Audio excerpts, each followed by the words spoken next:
All right, good afternoon, all my friends and family out there. Thank you so much for coming to another edition of All Access Pass. I am Jason, and I'm your cruise host, and I get to sit next to some of the best in the business throughout the week, and today we are starting off with the pinnacle. We're starting off with a man who has been there from the beginning, a man who has his fingerprints, as I mentioned, all over the touch points and the touchstones of rock and roll. It is an absolute honor. Do me a favor, as loud as we can, please welcome Mr. Randy Bachman. I know you got a busy day today, sir. I know you got a busy day, so first and foremost, thank you for making a little time. I'm so busy, I forgot about this. Yeah, understandable. I got a call saying you'll be picked up at 10 to 5. For what? Yeah. Oh. Well, you're here. I'm here. You're here, so thank you. Let's jump right into the obvious question. I asked you this before, and I'm going to ask it to you again. Both. Yes, exactly. He already knows where we're going to go. You hear Bachman, you hear Bachman. Break it down for us. You say tomato, I say tomato. You say potato. We all know that. Let's call the whole thing off. Yeah. No, I grew up in Winnipeg. We were taught to say Bachman, but when we signed with Mercury Records, the guy we signed with, his name was Charlie Foch, and he was German, so he put in our bio, Bachman turned over, in parentheses, he put B-O-C-K. That's how everyone pronounced it that way. So I learned to say, my first time American Bandstand, Dick Clark asked me that question. I said, I say I'm Randy Bachman from Bachman-Turner Overdrive, okay? And he was a proper German man, so he gave you the full Bachman, Yes. the proper pronunciation of it. Thank you for breaking that down. I know a lot of people, I had people challenging me when I said Bachman the first time, and I said, no, I promise. I've interviewed the man before. Just like we did last time, if you don't mind, let's go back to the beginning just for a minute here.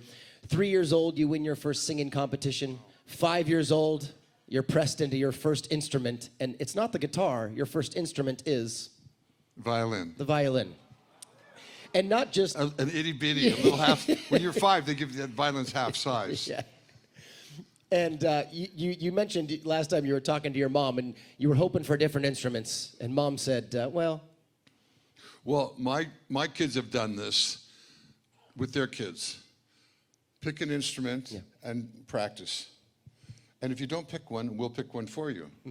Pick a sport and learn to do it. And if you don't pick a sport, we'll pick a sport and enroll you in Little League or hockey or whatever. So I said, drums. Too loud, too noisy. Yeah. Piano, too big, too expensive. It went on and on. Finally, my mom said, how about a little violin? I said, okay. I mean, at the end, it just didn't matter. The illusion of choice in that moment, yeah. And you, though, you went on to be very classically trained in the violin. You were at the... It was a Royal Conservatory classical violin training, playing Chopin, Tchaikovsky, all that kind of stuff. And it's very strict and restrictive because Royal Conservatory has these rules. And twice a year you get adjudicated, which means you get judged by a panel of judges. You have to wear a little stupid tuxedo, which is like you're 8 years old wearing a tuxedo, like wearing a suit of armor. And you have to stand a certain way playing the violin, like this. And if you get tired and your arm touches your body, you get hit with a ruler. And yeah, it's corporal punishment. But one thing it taught me was, before school every morning in Winnipeg, and it's freezing, 40 below in the winter, you have to practice a half an hour. And after school, you come home, take off your school jeans, practice your violin for another half hour, put on your play jeans, go out and play till Dad gets home at 6 o'clock. So every day I practiced half an hour a day. And that was pretty tough as a kid. But then when I turned 14 to discover guitar, I didn't care. I was practicing 7, 8, 9, 10 hours a day, all night long, skipping school, doing everything. And remind everybody how you discovered the guitar. Well, I was so good at violin, and I didn't realize that my teacher would put a piece in front of me, like 4 or 5 pages, it would be Chopin or something, and she would play it first. And when I heard it, I could play it immediately. I found out I have a phonographic memory. If it was played on a record player, if I hear it, I remember it. So she would put this thing in front of me, and she'd play it, and she'd say, now you try to play it. And I'd say, okay, and I would play it. She'd say, okay, now practice that for a week. And I'd say, why do I need to practice it for a week? I already know it. I just played it. So I got 2 or 3 of those. So after a while, she said, you're going to audition for the Junior Symphony, the Winnipeg School Junior Symphony. 85 kids go to this high school called Kelvin High, which is where Neil Young went to high school. And so we go there on a Saturday morning, and I'm starting to play this big piece that he gives out. And as it gets to bar 32, now I don't know what a bar is. I'm playing by ear. A bar is where you go and get drunk. There's tap, tap, tap. And they stop playing. When the conductor taps the music stand, you stop playing. And he says, okay, I heard a mistake, second violin. That's what I'm trying out for. Second violin, bar 32, it's an E flat. I didn't know what he's talking about. Let's take it from the top. We start to the top, and it's da-da-da-da-da-da-da, whatever the song was. And it gets I played the same note. And he taps it again. He says, second violin, can you play an E note? And I say, sure. It's an open string on a violin. I'm playing E. Can you play E flat?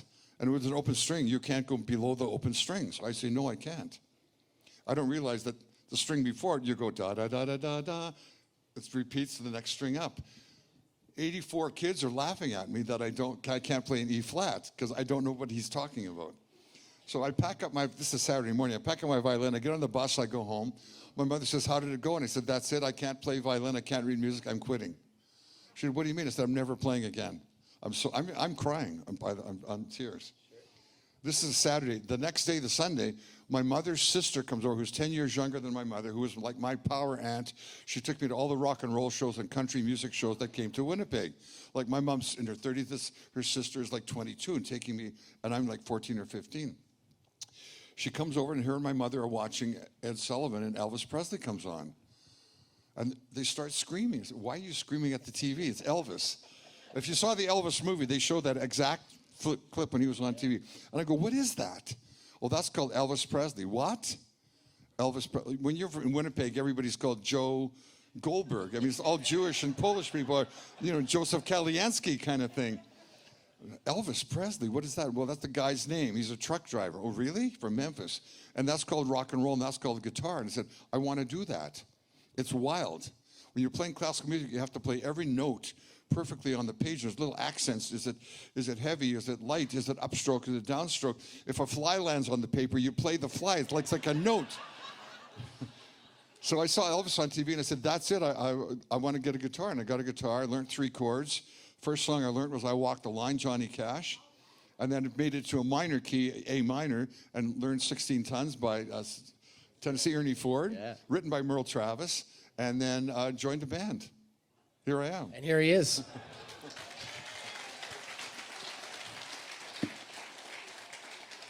You see, because on violin, you play one thing, lead. Yeah. It's a lead instrument. So when I got a guitar and I learned 3 chords, this is kind of busy using all my fingers. If I use like one finger and I think I can play lead, so I became a lead guitar player because I played lead violin. I mean, I think we're all grateful for it.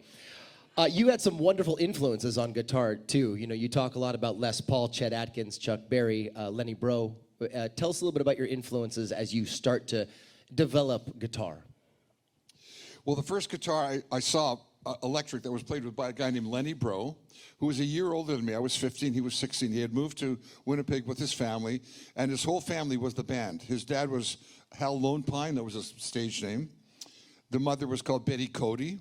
He was Hal Lone Pine Jr., and he was 16. He played Chet Atkins' big orange guitar, and he played country-style guitar. And I like what they did because behind Elvis was Scotty Moore on guitar, who played that kind of country-style Chet Atkins, Merle Travis picking. Behind That's All Right, Mama, all that picking is with your thumb and your fingers. And it's not like a whole band playing because you're playing the bass and the rhythm and everything. So I hung out with this guy for a couple of years. I wanted an orange Gretsch like he had, which was a Chet Atkins Gretsch. Then I saw Eddie Cochran playing one on television, Chuck Berry playing one, Duane Eddy played one. It became the Duane Eddy Gretsch. It became my Gretsch. I bought one after saving money from delivering papers, babysitting, working in a car wash, mowing lawns. Bought that guitar, cherished it. Learned to play on it, wrote These Eyes, Laughing, Undone, Shaken Over, American Woman, Taking Care of It. Wrote and played on every song on that guitar for years, and then it was stolen from my hotel room in 1976 in Toronto, and I only got it back 45 years later, 2 years ago, from Japan. So there's a documentary being done of this lost and found guitar because nobody could find it.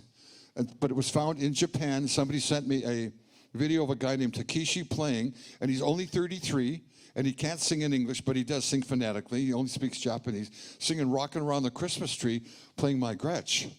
And I was sent the Zoom of him, his YouTube, and he was sent the Zoom of me playing the same guitar on BTO, looking out for #1. If you Google that on YouTube, you'll see me playing that orange guitar. And then he offered it back to me. And I couldn't fly there because of COVID shut down. And we did it on Canada Day, July the 1st, 2 years ago, at the Canadian consulate in Tokyo. And I got my guitar back on stage. It's always filmed on stage, and it's going to be a documentary of this guitar coming back to me. Because with this guitar, I had a #1 album and single with the Guess Who, a #1 album and single with BTO 5 years later. This is a magic guitar. The magic was gone. I felt like Dumbo, and I lost my magic feather. Remember he's flying, and he's soaring to the ground. The little mouse comes, take your magic feather. This is my magic feather. It's the guitar. Now I've got it back. Wait for more hits. They're coming. Perfect. The full circle, though, with Elvis is very cool. The Elvis, talk to us a little bit about TCB and your influence with Elvis. Well, Elvis was my big inspiration because my dad was an optician. My grandfather was a garbage collector, a Ukrainian guy. They were great men. And I thought, if this truck driver could make it, the kid of an optician or the grandson of a garbage collector could make it. That was like it. And Elvis looked great. He had great hair. He was a gorgeous guy. I had an Elvis scrapbook because I liked his guitar playing. He also played great rhythm guitar. And then many years, I learned every Elvis song. The first album I bought was Elvis, the one with Elvis on it. I learned all those songs. And he was a great messenger because he brought to me bluegrass. He brought Bill Monroe. He brought basically rock and roll with Good Rockin' Tonight and Hound Dog and stuff. And he was like the white Little Richard. He did all Little Richard, Tutti Frutti and Ready Teddy and Rip It Up. He was like the messenger that brought me all this music. So I learned a wide array of music from the Elvis album. And Chet Atkins, who on every album would play instrumental guitar and do a classical song, a country song, a real deep bluegrass song on rock and roll and everything. And it was pretty incredible. And what was the question you asked me? Oh, the TCB. No. Then I saw on HBO a special with Priscilla Presley, and they asked her about it. She said, we were driving in the limo to, Elvis was hungry and wanted a milkshake. And they're all closed in LA. He owned a Dairy Queen in Memphis. So get this, they're in the car driving to the airport in LA to fly to Memphis so Elvis can open the Dairy Queen at 4 in the morning and have a milkshake and a banana sandwich. On the way to the airport, our song comes on the radio. She said it would buy a Canadian band taking care of business. Elvis said, I love that song. TCB will be my band name. Lightning Bolt TCB right now. And I say, I want a milkshake. TCB, taking it right now. And if you go to Graceland now, TCB is on his headstone. Nobody can use that thing in the world except me who wrote the song. And Elvis has it trademarked as TCB with a lightning bolt. And I got one from his band, the big gold TCB with a lightning bolt. It weighs up, it's like a pound of gold. It's fantastic. And isn't that a cool story? That's a great full circle moment. You also mentioned last time we chatted that there's a possibility that he recorded a version of Taking Care of Business. Well, later on I met his Elvis band. Yeah. And they said he loved the song Taking Care of Business. And they recorded every rehearsal when they were rehearsing in Vegas. So somewhere is Elvis and his band doing Taking Care of Business. Now they're doing an Elvis virtual concert, which they've done ABBA with avatars or whatever these the holograms, holographic people are.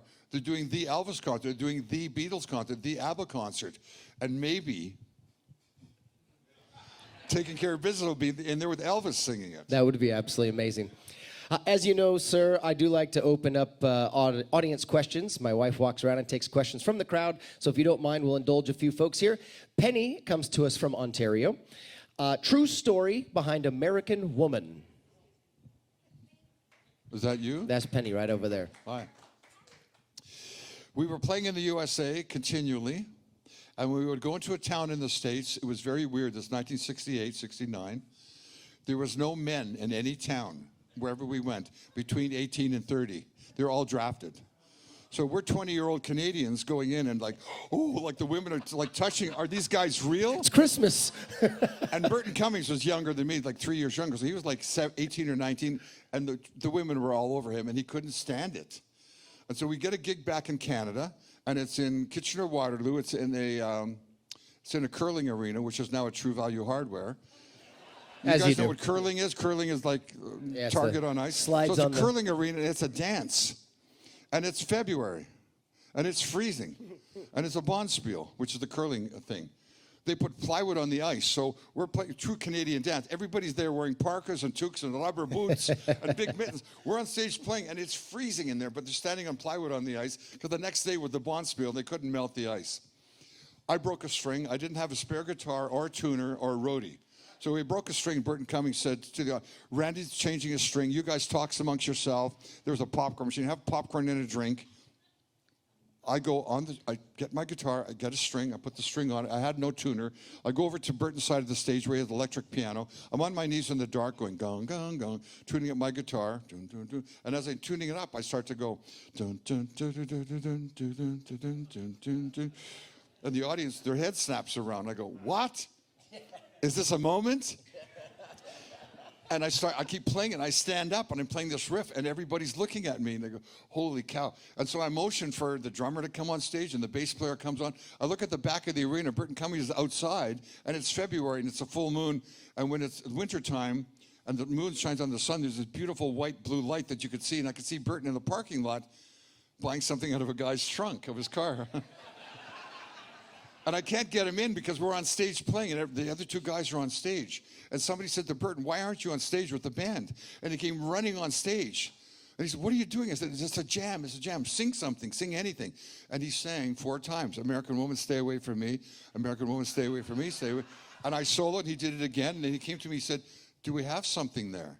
And I said, yeah. He said, I should write some more lyrics. I said, yeah, good idea. So he put, I don't want your war machines. Canadians, what we thought of America, the war machine, the ghetto scenes. We thought we grew up in the ghetto of Winnipeg. It was nothing like going down to Alabama or Louisiana and seeing these people picking cotton for $1 a bale. And the bale's like a bale of hay, and they're living in tin shacks that are made from the highway sign that blow down.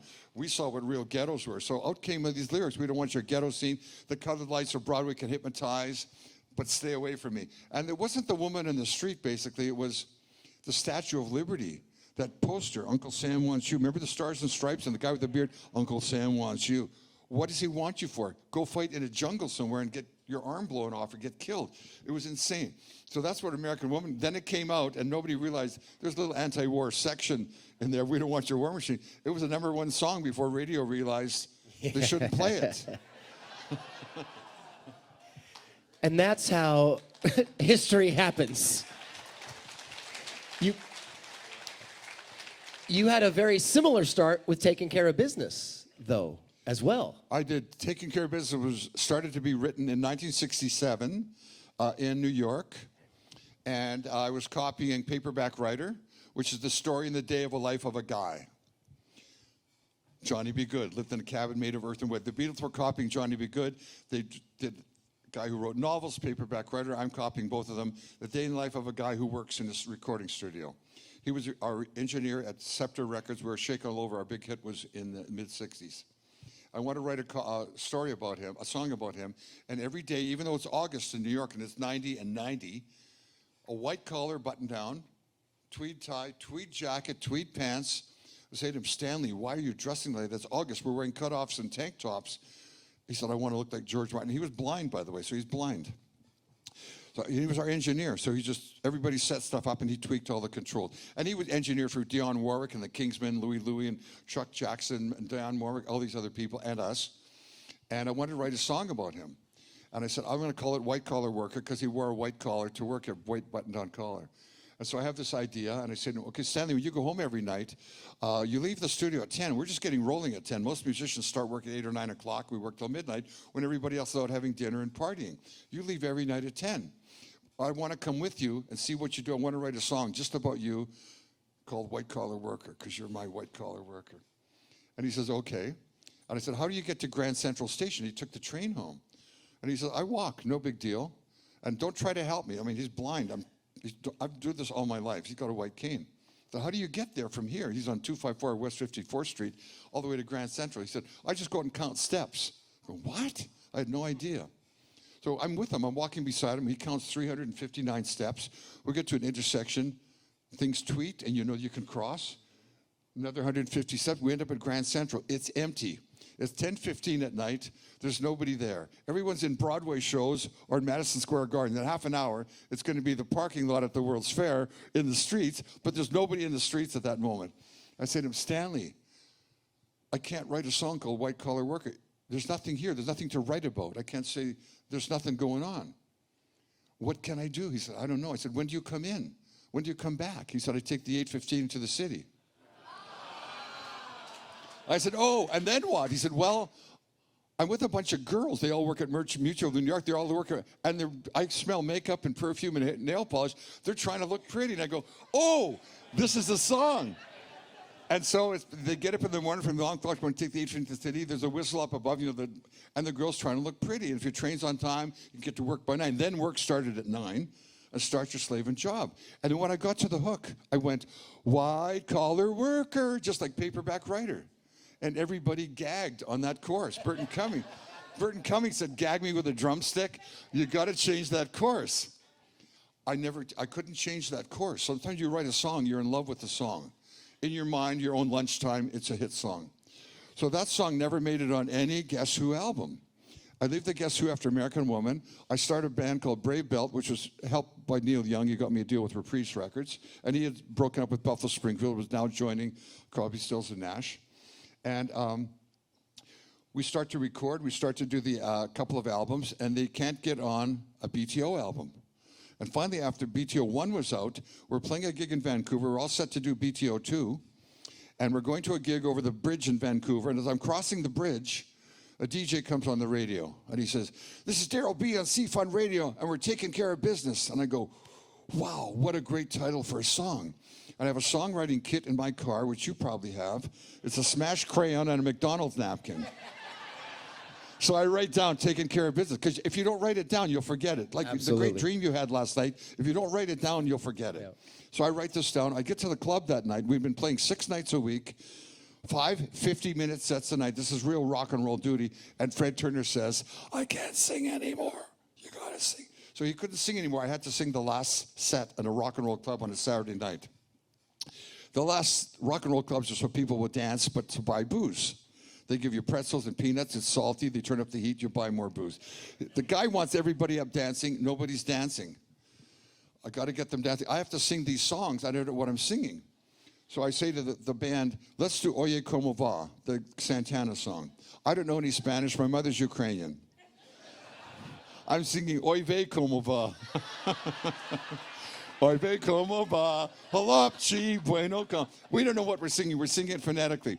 And as I'm playing Oye Como Va, and everyone's dancing, and the club owner's going like this TV talk for keep it rolling, keep rolling.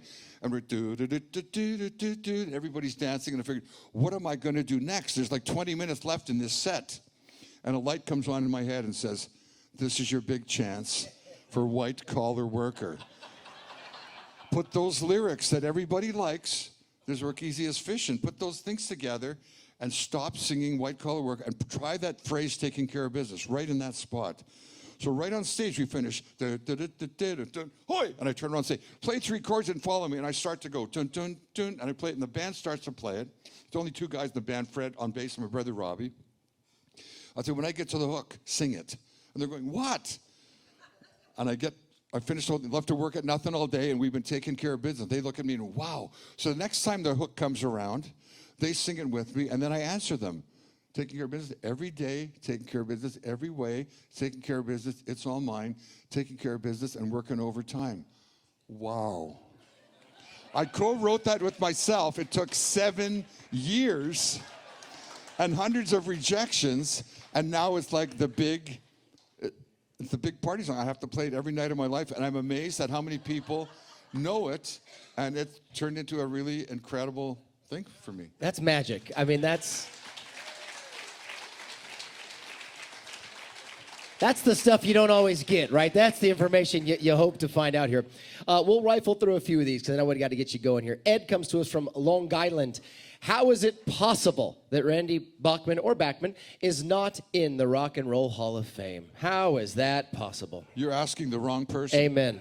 Amen. I think it's rhetorical. I think we all know it's to be blunt, not fair. It's owned by Jan Wenner, Yeah. who owned Rolling Stone magazine. Yeah. And if you didn't like him and weren't one of his buddies, you don't get in. Yeah. His buddies are in 3 times. Neil Young, Stephen Still, blah, blah, blah. All those guys are in 2 and 3 times. He ignored the Guess Who, which was Canada's first big multi-million selling band. We sold 20, 30 million records. And then BTO, 5 years after that, another 20 or 30 million records. #1 in the world, not a glance. Not even a review, not even a mention in Rolling Stone. Which is tragic, really. You hope you hope people pay attention. Who cares? Yeah, amen. Who needs it? I'm in my own Rock and Roll Hall of Fame. You are. You're in ours, which is what matters. I mean, at the end of the day, the folks that love you, your fans and the fans of music, are the ones that really, truly are what's most important. I'm sure you would agree. And I know everyone puts you right at the pinnacle. So in the eye of the general public and of the musical consumers of the world, you are absolutely an icon. And I hope that never is a doubt for you. The #1 question we got, there's about 20 of them, so I can solve almost all of these with one question. What is the chance that you and Bachman-Cummings will get back together and do some music or some touring? The chance is very, very good. Hey! Richie wants to know, I enjoyed your By George album. Did you get any response from George's family? I did. I got a great response from his wife, Olivia, and from his son, Donnie, and from their manager. We became kind of like, I wouldn't say great friends, but we became friendly over it.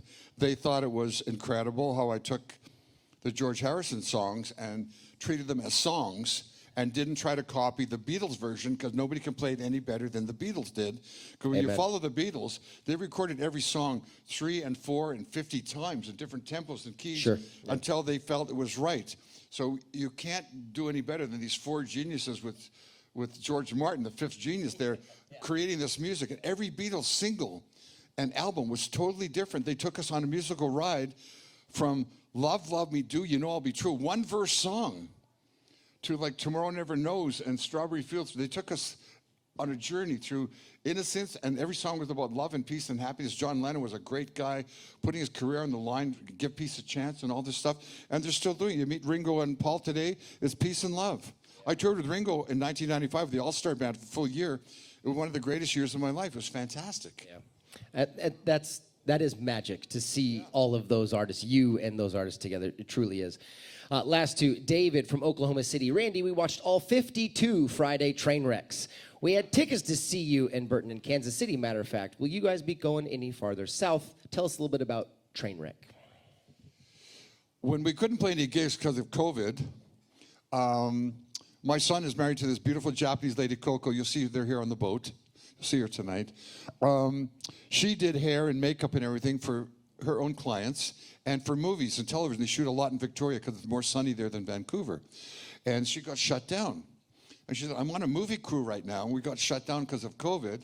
But I've got these guys who are 3 cameramen and 3 sound men. Why don't you and Tal do a YouTube? And I thought, I don't want to do a schmootube, YouTube, I don't care what. Just do one for fun. So we didn't get ready for it. She invited these guys over. They set up the camera. We grabbed 2 guitars. And I say to Tal, look, what do you want to play? So I was 25 when he was born, so I have a 25-year jump on him. So when he wants to play a song, it's more like Queen or, you know what I mean, Simple Mind. When I play a song, it's Chuck Berry, Elvis, that kind of thing. So he brings me 5 songs to play that I've heard on the radio, but I've never tried to play them before. And then I bring 5, and I try to get him to play mine, which he's heard, but he's never tried to play them before. So we played them together, and they were full of mistakes and the wrong keys. When you start to sing in the wrong key, you start down low, and then you can't go up high. We called it a train wreck, and we got so much mail that people loved it, to see professional guys making mistakes like they do or you do at home, because everything you hear on the radio, we've done 150 times until it's perfect. Then we put it on the radio. So to do a YouTube Live and show that we made mistakes, we played in the wrong key, we forgot the lyrics, we were just normal guys. That's Wayne's World that was acoustic-wise. It was quite fantastic. And out of that, we got a YouTube from Takeshi saying he found my guitar. We got a YouTube from a reply. When you do YouTube, there's a thing down the side where they put their comments in. We got an invite from the Canadian ambassador in Tokyo to fly to Japan to get my guitar at the Canadian consulate on Canada Day. So because we did this train wreck every Friday at 6, and they're still up on YouTube, and they're terrible. But when we get asked to do them, it's so much fun because we show up again not prepared. And he'll say, let's do Bohemian Rhapsody. Have you ever tried to play guitar to Bo Rap? Are you kidding? There's like 8 parts in it. But we stumble through it, and it's just like you stumbling through it in your living room with your best friend or your kids. So we had a lot of fun doing that. And from it came, we cut the Bachman album. Yeah. Coco ended up setting up a camera for us. The camera did. She ended up being a drummer. She drums now when I go with my son, Tel. We cut an album, first father and son album called Bachman and Bachman. Bachman and Bachman, yeah. And I don't think anyone's done one. Bob Dylan hasn't, Stephen Still, Leonard Cohen. Nobody did a father-son album other than playing on one cut. We wrote and recorded a whole album. It'll be coming out soon because the documentary's coming out on how I got my guitar back on Canada Day. So that whole thing is all being done right now. It'll be coming out real soon. And it's really an amazing story. That's amazing. And by all means, you can applaud. Yeah, please. I will add, though, there's an authenticity with us regular folks getting to watch someone like yourself, like you said, being unprepared and just plucking and playing and having a good time. That is the magic of that in a lot of ways. You know, we expect you to be as polished as you are and as talented as you are. So to see you having fun and trying new stuff, I think that's what's most beautiful about that show and what people identified with. Tonight, if you come to the show, we end with a train wreck. We do one of my songs, and then we each start a song that we all have to play along to. That's not ours. It's a classic rock song. And so we did it the other night, and to see the people's faces light up as they recognize the song, we become the backup band, and we ask you to sing the songs. And so you're going to be singing All Right Now and I Love You, Baby. And we just throw whatever's in. Each guy takes a turn starting a song. And so it's kind of like the train wreck. That's phenomenal. I will let you go with a comment, not a question. Lynn, who comes to us from Ontario, Canada, she wants to acknowledge that she puts you on par as a songwriter with who she considers to be the greatest songwriter of our time, who is Gordon Lightfoot. So thank you for all that you've done. From Lynn from Port Elgin, Ontario, Canada. In 1967, Burton Cummings and I went to the Riverboat, which is a folk club in Toronto, and watched Gordon Lightfoot play for an hour and a half. And we looked at each other and said, wow. He did the Canadian Railroad Trilogy, Record of Edmund Fitzgerald, Early Morning Rain and stuff. We said, if this guy can write like that, so can we. And we started writing together. Our first album, the Guess Who album, there's a song called Lightfoot. We wrote it all about Gordon. We are grateful. And I'm going to speak on behalf of at least everyone in this room, and certainly everyone that's watching, when I say, thank you for all you've contributed. Thank you for all that you've done. Thank you for all the artists that you've inspired to be great. And thank you, most importantly, selfishly for us, for taking time for the interview and being on board with us this cruise. We do truly love it. My friends and family, do me a favor. A big round of applause, Mr. Randy Bachman. Have a great day, friends. We'll see you out and about. I apologize, my friends. Randy's got to scoot. He's got to get ready for his show.